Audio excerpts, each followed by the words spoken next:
to the One Moment Podcast. I am your boy and your co-host KO, K Dog, or Kevo, whichever one you want to call me. Doesn't matter to me.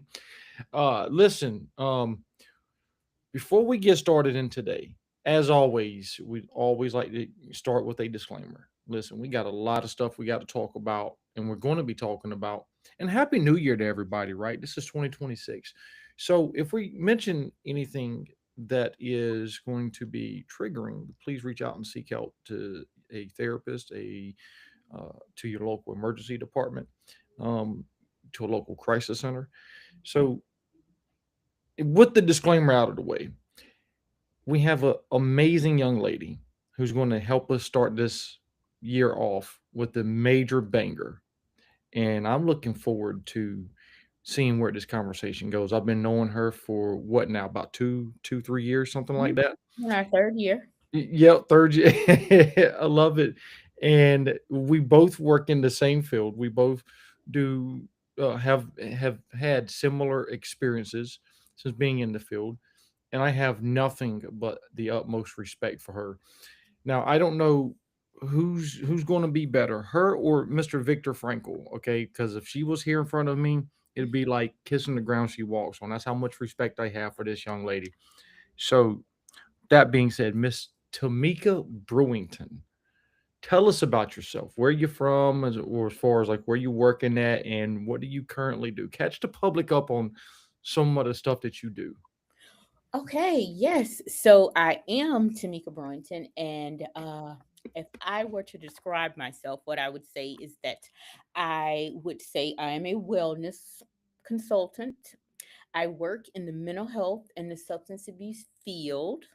I'm a college professor, and what I do is I help people transform their lives through mental health and substance abuse. By my profession is that I'm a licensed mental health and substance abuse counselor. But what I characterize myself is doing is transforming lives. And that, my folks, is why she's here today. Because this is what we do. This is what we do best, right? Mhm. Is spreading hope, spreading the message that there is help, breaking down barriers and stigmas. And so let's jump into it, right? Like there ain't nothing but to do it, right? That's the only way to do it. Is just to Right. do it. Yes, So yes, most definitely. absolutely. So the current state of affairs with the mental health, substance use field, all of that, it's kind of I I can justify both good and bad, okay, on things that I like, but also things that are concerning to me. Hmm. And I think I am mostly concerned with a lot of the what we were talking about prior with the LGBTQ and some of the other things that might not even be related to LGBTQ, such as culture, Hmm. right? And so I wanted to get your perspective on some of the things that's going on, and yeah, let's hear it. Okay, I think that for me, what I have been seeing and hearing is a lot of change where the needle is being moved from where it has been a lot of over, I would say over the past 10 to 15 years, where the needle has been moved more so in the middle, where more people have been more open, more liberal, more appeasing to the masses. And now that there has been a different political climate, people are going more so to the right. And it is more, for lack of a better word, more people are being intolerant, and it is okay to not be tolerant. And we are seeing that the current regime is saying it is okay to not be accepting, and it is more noticeable that people are not being accepting. And when that happens, we're starting to see people a lot more angry, a lot more violent, a lot more aggressive. And then funding is being taken away, funding is being stripped.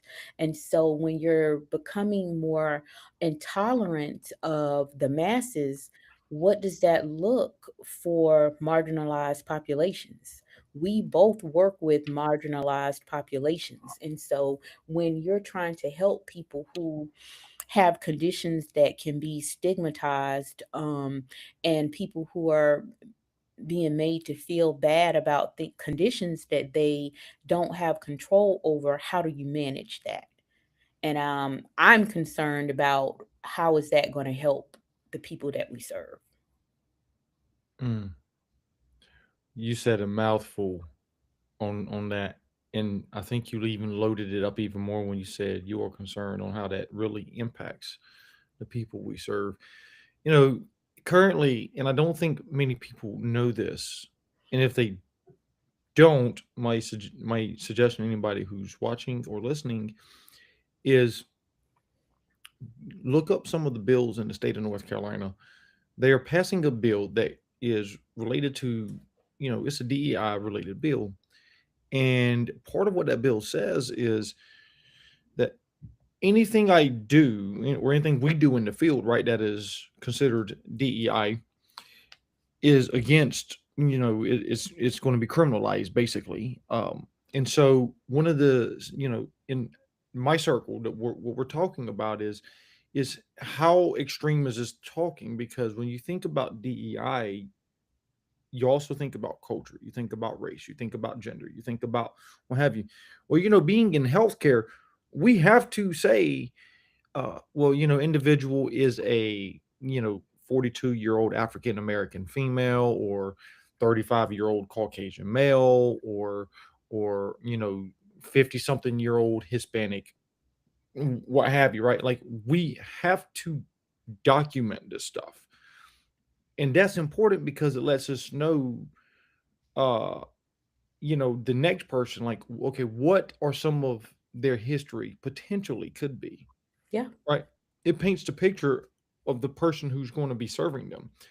And so if I can't say individual is a Caucasian or African American or Hispanic, that takes away from the importance of some of their history, because that African American, let's say they're 80 something year old African American, maybe they went through Jim Crow. You see there's a huge relationship there between the two. So yeah, no, you're right. SAMHSA has been completely, if not almost completely, gutted. Yes. Yes. And if we don't have accurate statistics and demographics, how do we talk about what we're doing and how we're serving and the impact that we're making? If we're not collecting the data, how can we say that we're doing what we say that we're doing?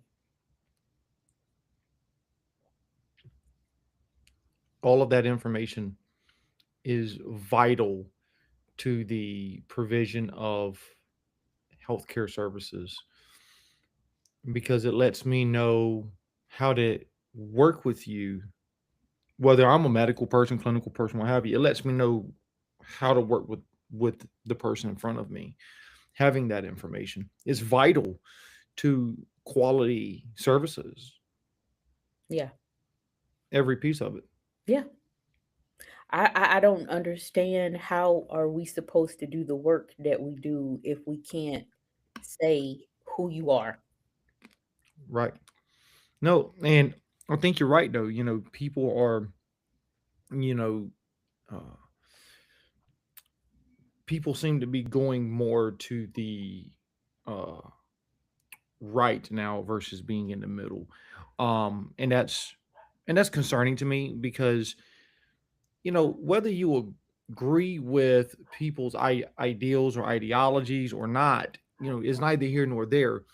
The thing about, I feel like, that should be talked about more is the importance of love and tolerance. love and acceptance. Mhm. You have a right to be wrong, just like I have a right to be wrong, and you have a right to your opinion, just like I have a right to my opinion. You have a right to factual information, just like I do.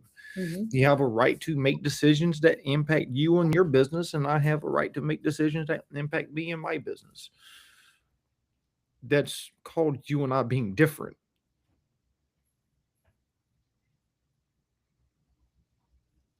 I don't understand what if I can't have an opinion and only your opinion matters, how do we exist?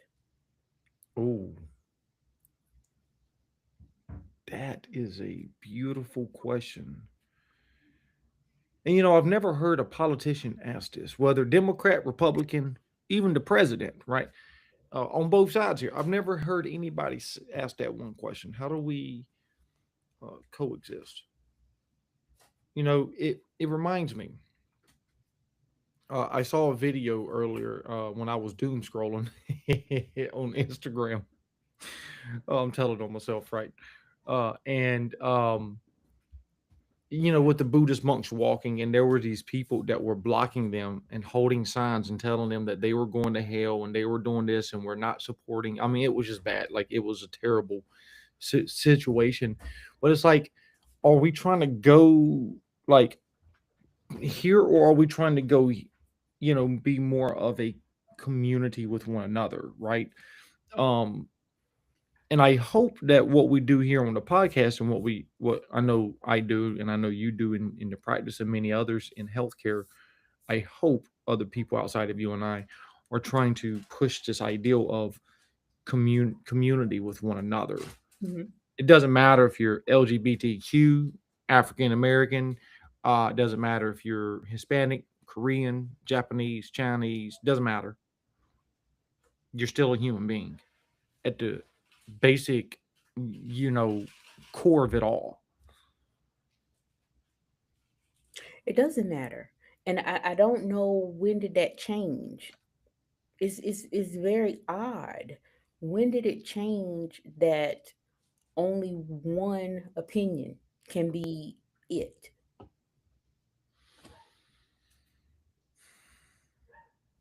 It's a great question. We did a, an episode on gun violence Mm. because we had saw well, it was primarily toward gun violence, but it was also violence and other, violence in general. And it was after so we had saw many multiple school shootings that had Mm. happened, and then the situation and this is what prompted us to do a impromptu, let's get it done type deal instead of trying to work out all the plans and stuff. The beginning of the school year, you had um the Catholic school shooting, and then right after that, I think it was like a couple of days or a week or two later, you had the thing with Charlie Kirk. And politics aside here, I'm not going to get into his politics either or.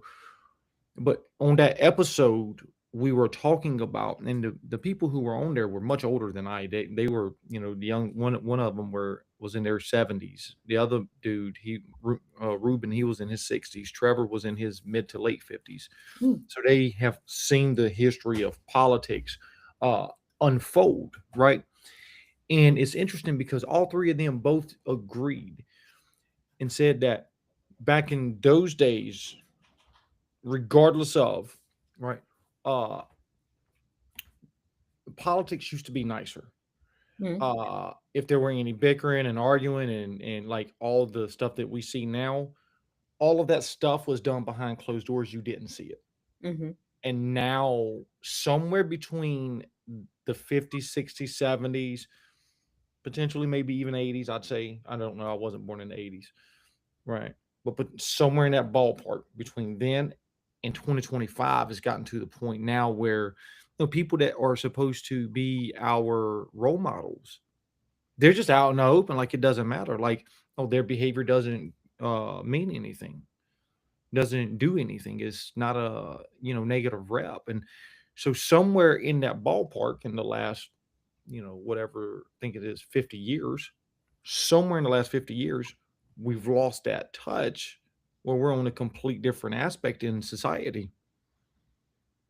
Yeah, yeah. One of the things that there is this documentary on Netflix. The name of it escapes me.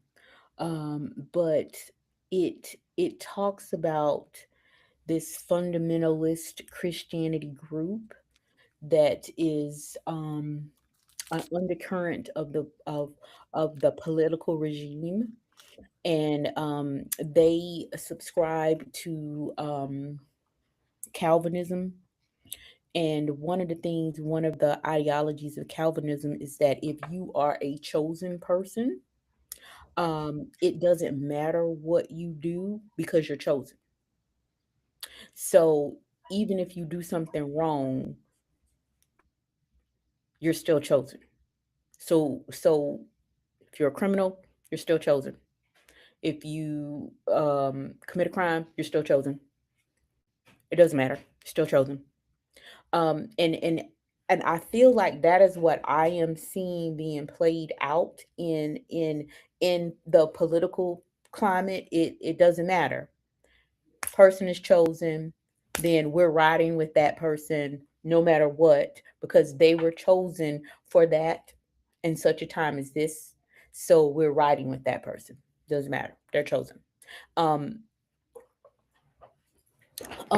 and I don't understand that philosophy because to me, if you're chosen with reference to what I subscribe to, a person who is chosen chooses to do or the best that they can at all times, not necessarily whatever it is that they want to do because they can do it because they're chosen.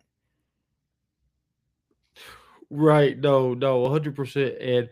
And that's unfortunate because I see, and let's take it even a step further. And I'm gonna ask this, okay, because this is the big monkey in the room or the big gorilla in the room. What the hell's happened with the Epstein files? I mean, our basic duty as adults is supposed to protect the children and those who are innocent. So that's going to be my question, and I'm emphasizing that question here, right? Because I'm building on what you were just talking about, and I want to kind of you know hit heads where I need to hit heads at, right? You know what I have also seen in my time of following politics and following healthcare changes and things like that is if you are in this type of position versus this position, these people right here are going to get the worst of the worst of the worst. These people up here, nothing ever happens, regardless of. Um, I can get hit with $40 million lawsuit fraud for or whatever for Medicaid. I'm gonna go to prison, but let somebody else in a much higher position than just pay it back. Hmm. You see the difference there? Like Hmm. there's a two-tier system Yeah. uh for people, and it's sad because when we look at um when we look at the goal in life, I think, and the goal in social relationships is uh equality, right? uh you know we should be at the forefront of everything that we do. We should be thinking about how our or what we can do for the next person who is struggling or who is in need, right? That's Hmm. what we should be thinking about. And I don't think we have. I think deep down inside, I think in the western part of the in the western society, I think we've gotten away from that. If you look in places like Mexico, if you look in places like India, even in the Middle East, right? Those that are more collectivistic.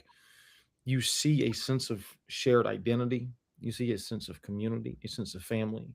You see all of those things. But when we look at and compare that to Western societies, though, Hmm. we've gotten away from that, and I think that's a huge problem. Hmm. I also think though, but one of the things is with our society, I think people have a different perception of the way things should be. And so Mm. when people are living their lives and they're living their lives in a silo, and they think that, well, this is the way it should be, and these people should do my bidding, or they are lesser, or should be subservient, or I believe this is how society should view things because we're superior or we have more. So there's the haves and the have nots, more so like a caste system. Let's just say caste system for the sake of this conversation. Um, Right. so, so when you have people who are subscribing to that type of ideal, and so they're continually focused on trying to get back to a specific way that they feel life should be, then therein lies the problem, because you have some people who are trying to get to equality, and other people are saying no, there's no such thing as equality because you don't deserve to be equal. And so I am trying to get back to where I don't want equality. I want a group of people to be less than. And if you're less than, then you are doing what I need you to do for me.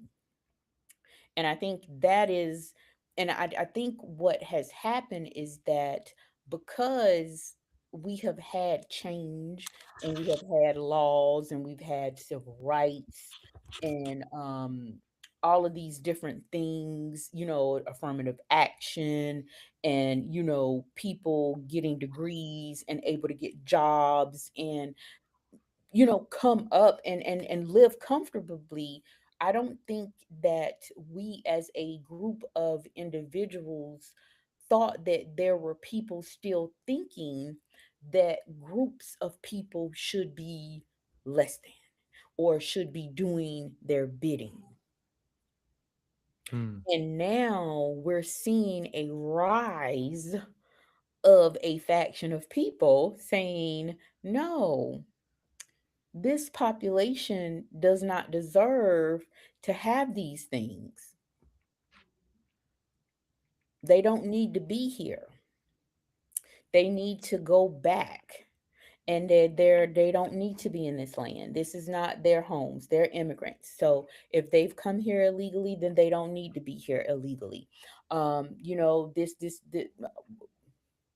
whether they're immigrants or not. I don't know. I don't. And Right. the ideology is weird.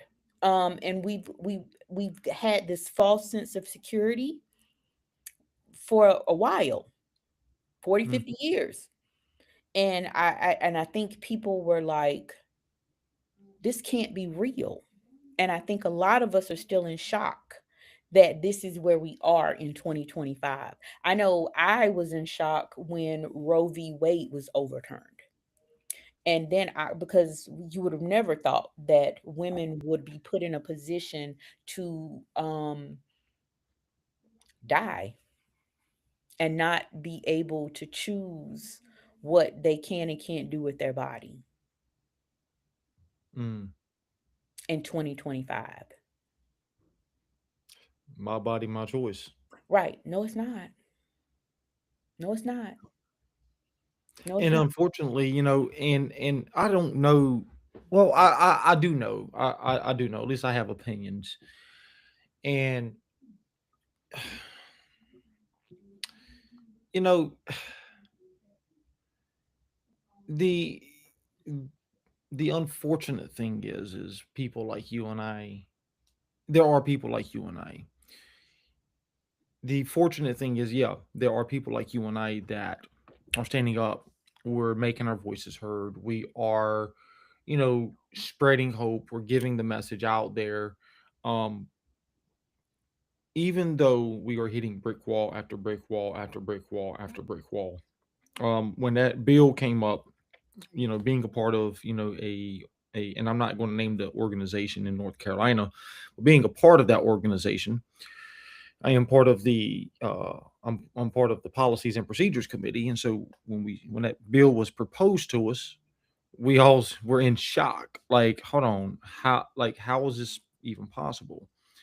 And I get, like there's certain, I get that some people do not like DEI or some people do like DEI. That's neither here nor there.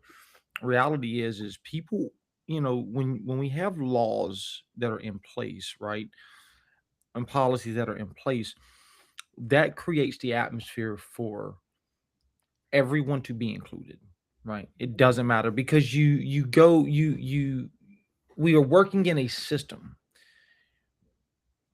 and I say, do do I think we've made progress over the last 50, 60 years? I think so, right? Mhm. I think so. And do I think that much more progress has to be made and needs to be made? Absolutely, 100%. I'm not going to disagree with that by any means. Yeah, I mean, it's not a perfect system, and so to go from a place where, if you're Arabic, right, in our workforce, you should feel accepted. You should not feel like you are alone, right? Even it doesn't matter who it is, Arabic, Hispanic, doesn't matter, right? Somalian, whatever.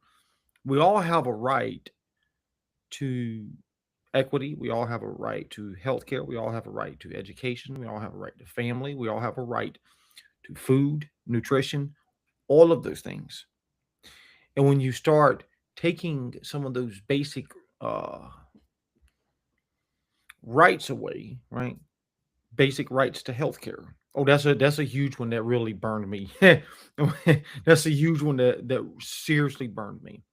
When you take these things away, you're really stamping on people's rights. You're saying, as you said, you are not good enough. You are not of a human species. Basically, is what the message is saying. And so you're creating the atmosphere for harm to be done to other people or to groups of people. And there was something that I was reading probably about 3 4, I don't know, it's been probably 6 months ago now, but it said something about that those who are not here legally and they don't have a visa or anything like that, so we're not talking about those, right, but those that are came here seeking, right, those that are considered illegal, uh they are not trying to they are trying to make it where they can't get health care, right, in Mhm. an emergency department or a hospital.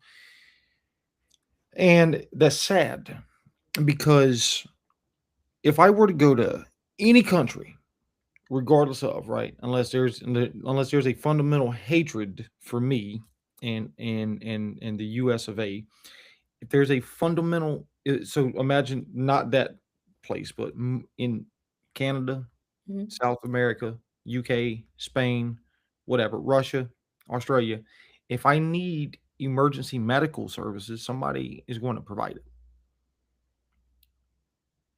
That's why, because there is, if you look at the Universal Declaration of Human Rights,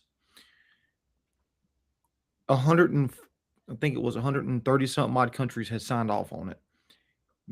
Part of that UN right, or part of that human declaration, or those universal human rights, it talks about these things. Yes. Um, for me, I definitely hear what you're saying. But for me, it's kind of like the trickle down of impact of the things that are happening. Mm, Because it's like, okay, you are taking away benefits. mhm, So now small business owners can't get health insurance that's affordable. Okay. So now I can't get insurance. And I'm talking as a small business owner who is a mental have a private practice, right? And so I have individuals telling me, if I add mental health to my marketplace health plan, it's going to be $1,000 more a month. So I'm no longer going to be able to do therapy with you. Okay. So now this person can't manage their mental health. Okay. So now I'm not going to have health insurance. So now if I get sick and I go to the hospital, I'm going to have a bill. I'm not going to be able to afford that bill. And now that bill is going to be on my credit report because you have done away with medical bills being on your credit report. So now the bill is on my credit report. So now I'm going to have bad credit. So now I'm not going to be able to qualify to get a loan or a car or any of that. Um, you have taken away the ability for people to make smaller payments on their student loans. So now the student loans are back on the credit report or they're in default. And now you're garnishing our wages, getting ready to garnish wages for student loans. So now I'm not going to be able to afford rent or food. And a bag of potato chips is $6. Uh-huh. So I can't afford food. Um, can't get food stamp benefits. So now we're in a vice grip. So my mental health is in jeopardy and I can't get help. So what are we supposed to do?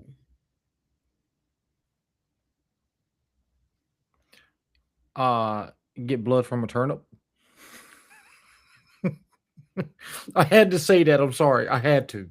But you see Okay. what I'm saying? So everything is going to boil over because there's no relief, and people are not going to let their kids go hungry. Mm-mm. And then the babies can't get free and reduced lunch because you've cut the funding in the school system. CMS is losing $1 million a month because he cut the funding for the grant that they had. So everything is under pressure. So how is this? How are people supposed to be okay? I don't understand. How are we supposed to make this okay?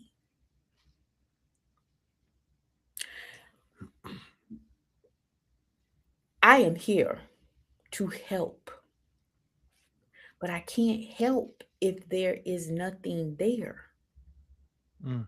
to help them with. And I think that goes back to what I said earlier. How are we supposed to take blood from a turnip? Right. Because they can't qualify. I have a client who has two children. She works full time. She got an 80-cent raise, and the food stamp benefits that she gets went from $300 to 50. So now how is she supposed to feed her kids? There is so many needs. There are so many needs and resources out there that we do need.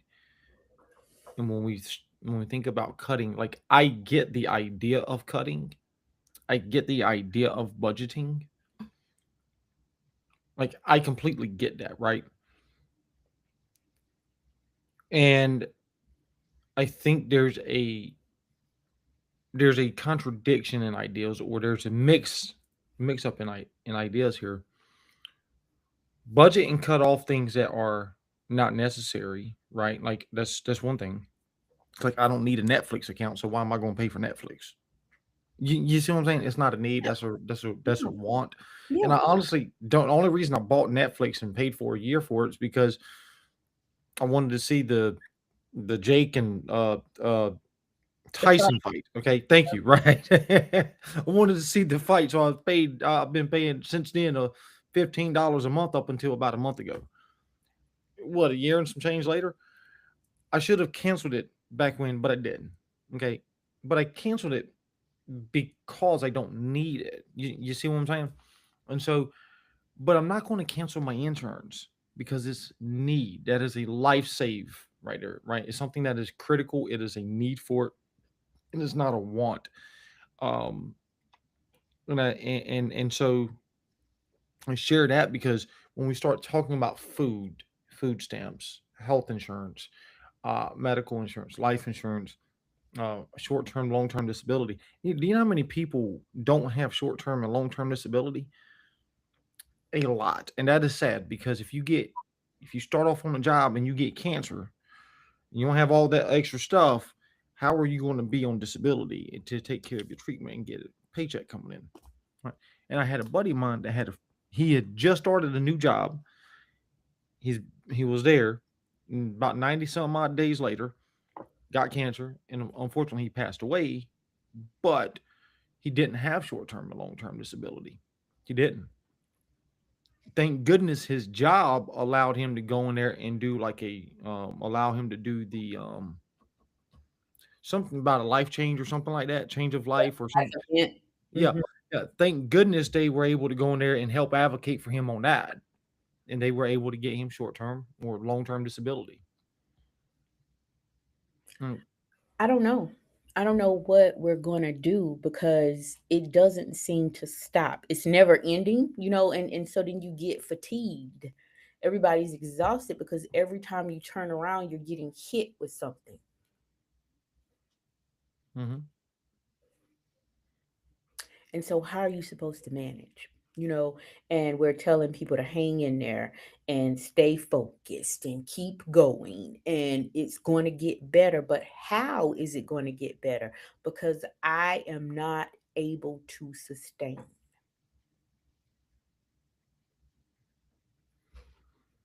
What resources are there that are there for everyone? Yeah. Because I make too much for Medicaid, way too much for Medicaid. And when I go to the store and spend $100, it's like 3 bags. And Your 3 hands full. thank you, thank you. Right, right. So what am I supposed to do? Apply for Medicaid or not Medicaid, but food stamps and get denied? I Hmm. mean, Yeah, I don't. I'm still trying to figure it out. I don't do the shopping in my house. My husband does the shopping, and I don't know what things cost. I stopped doing shopping during COVID because I work at the school because I'm a college professor, and then I have a private practice, and so with me doing two jobs, who could not get COVID is me. So he started doing the shopping, and I've just never. I'm good. You good? You do it. And I think I wound up having to do a online order. I said, "Why didn't you tell me vanilla wafers was $7?" He was like, "Because we still have to get them." No, no Nella wafers. Why didn't you tell me? Da, da, da, da, da, da. Because we still have to eat. Well, we need to stop eating.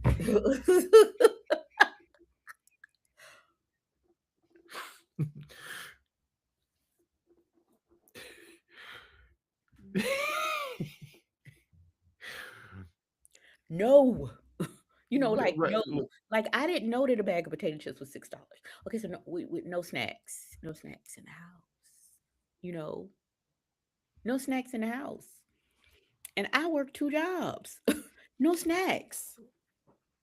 right. Look, I am telling you, I am right there with you. Half the bag is air. I know, I'm telling you. I'm telling you, look, I had gone somewhere. I was getting some coffee one time, some coffee creamer. Okay. Now, mind you, tell me, right? You got to I can show you my little small bottle of coffee creamer, right? And got a bottle like this, and then you get a same size bottle or similar size bottle of so like one of them is some pretty widespread name brand. The other bottle that I used to get at Starbucks, right? Amazing coffee creamer. And then organic too. So I'm looking at some Starbucks and organic I used to buy. That was like 8, 9, 10 $10 a container versus this other stuff is like $3 a container. And I'm like, but it's got trash in it. I want the good stuff. And if you even, I mean, it's sad, right? Because the stuff that we want, right, you have the government and these people in positions that are telling us to eat healthy and eat this and eat that and eat this. Well, I would love to be able to do that if this stuff wasn't so expensive. You don't want me drinking caffeine and being jacked on caffeine all day. How come you got a thing of caffeinated coffee at $7, decaf 15? Yeah, it costs too much to eat well. Real Right. I health. don't want to be drinking caffeinated coffee and be jacked, on coffee all day. I want some decaf. Yeah, yeah, yeah. It's next level. I said no, no, no chips, no chips, no, no, no, no chips, no Right. chips.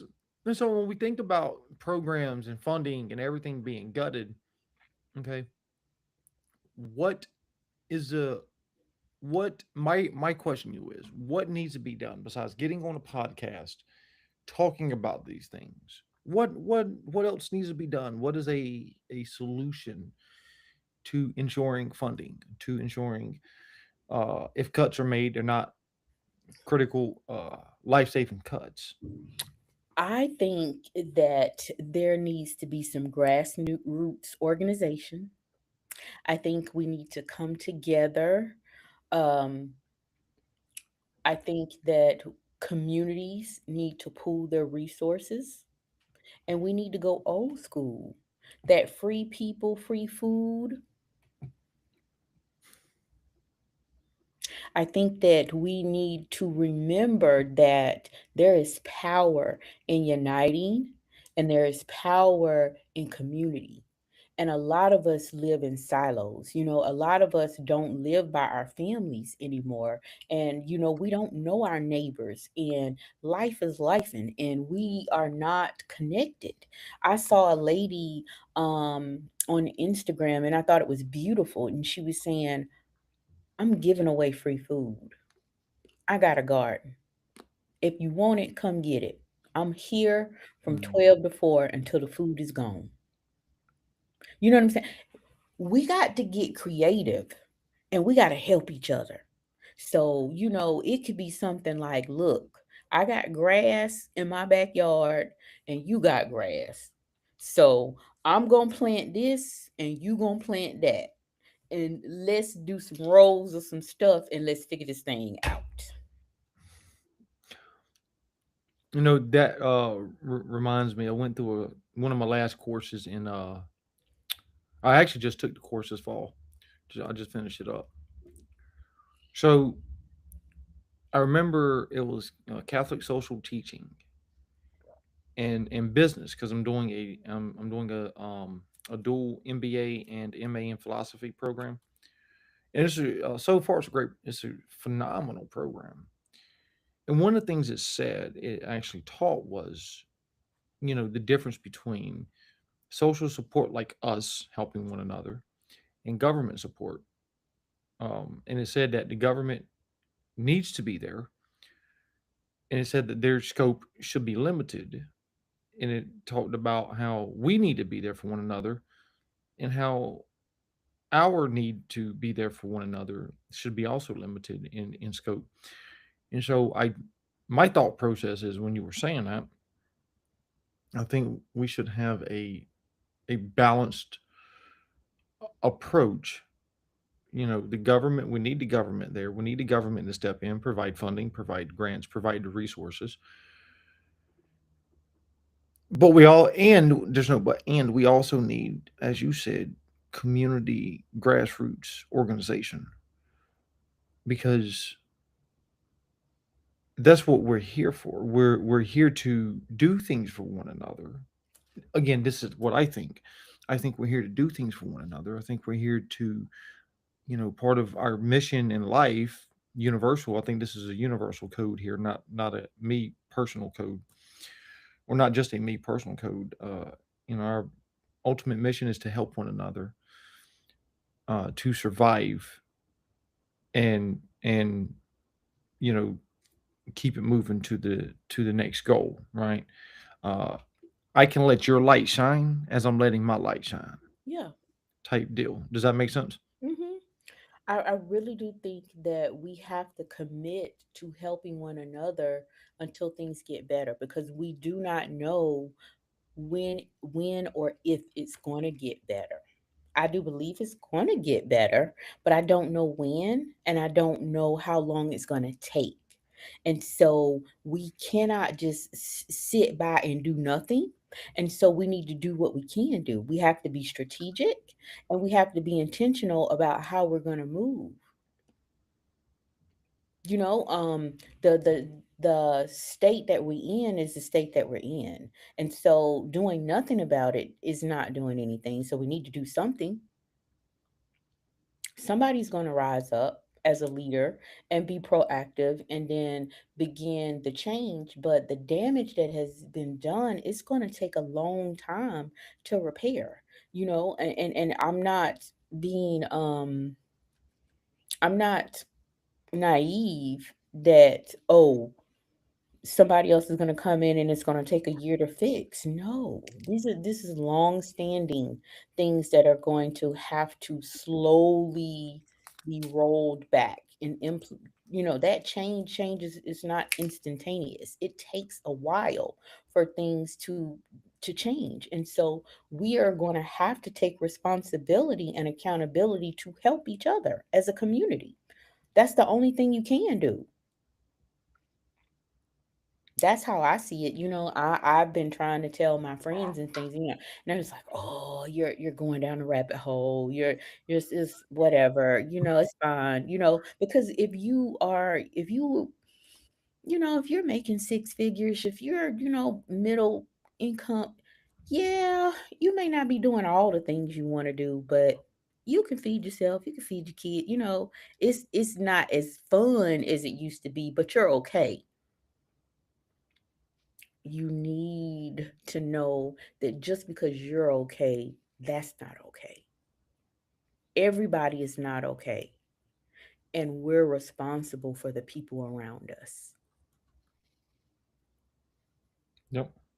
No, I definitely agree 100%. Now I don't know if you're going down a rabbit hole or not because I've been told, you know, sometimes throughout the years when I get into politics and extraterrestrial stuff, I'm a conspiracy theorist. I had one of my one of my colleagues thought I went off on a tangent one day.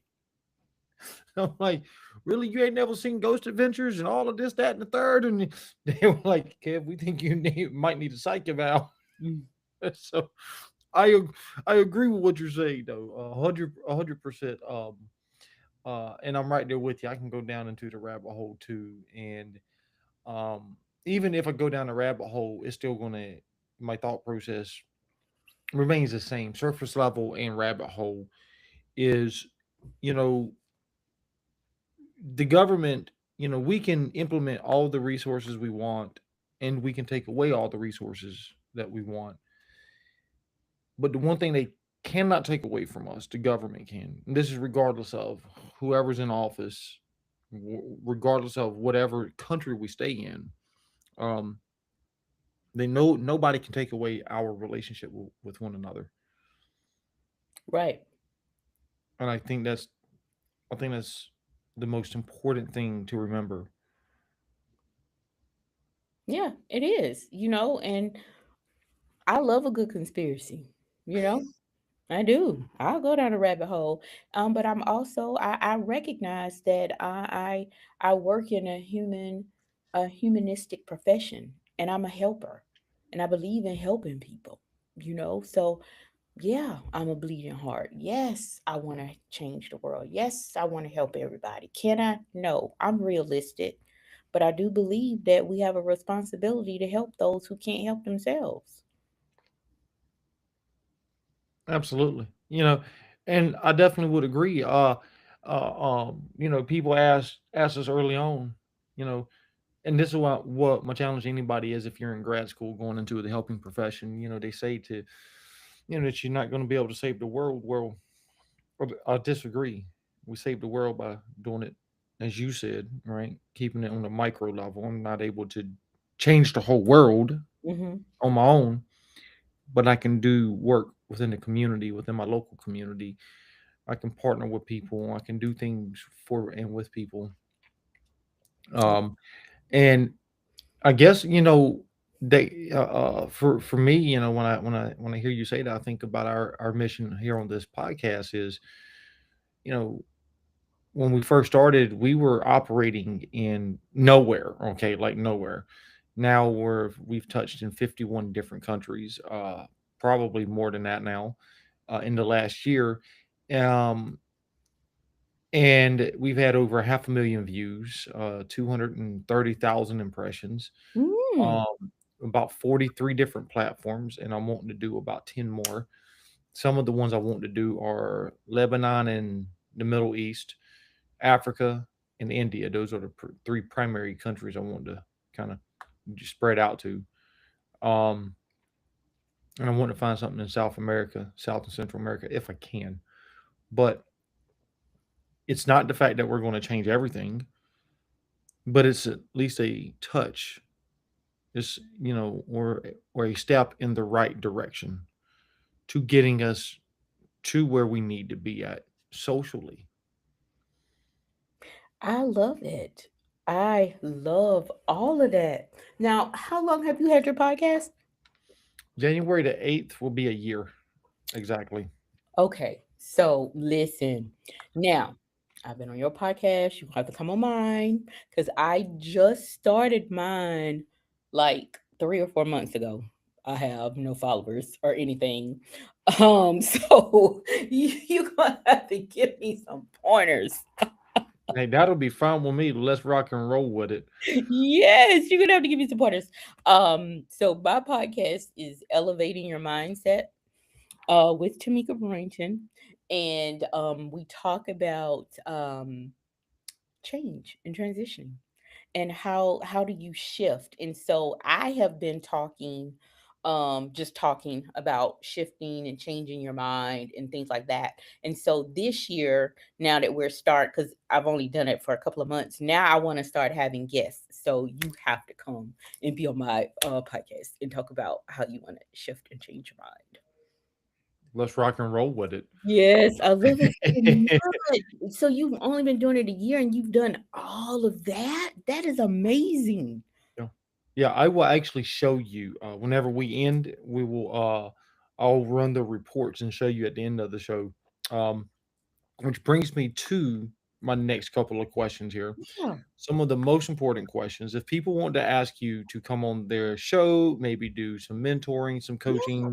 guest speaker, how did they contact you? Where did they find you? Things like that. Oh, yes, yes, yes, most definitely. The easiest way for them to find me would be to contact me at support at the real talk counseling.com. But I am on all the social media platforms, Real Talk Counseling, Tamika Brewington, Tamika Wade Brewington on LinkedIn. I have a YouTube channel, Elevating Your Mindset. That's my podcast with Tamika Brewington. Uh, Real Talk Counseling on all of the social media platforms. Yeah, I'm all over the place. Real Talk Counseling is my website for our counseling. I do speaking engagements. If you want to, my personal brand is tamikabrewington.com. That's my website. Yes, check me out. I am all over the place for everything. Always, always. I love it. I love it. If there's one thing you want somebody to take away from watching or listening to this, what would that be?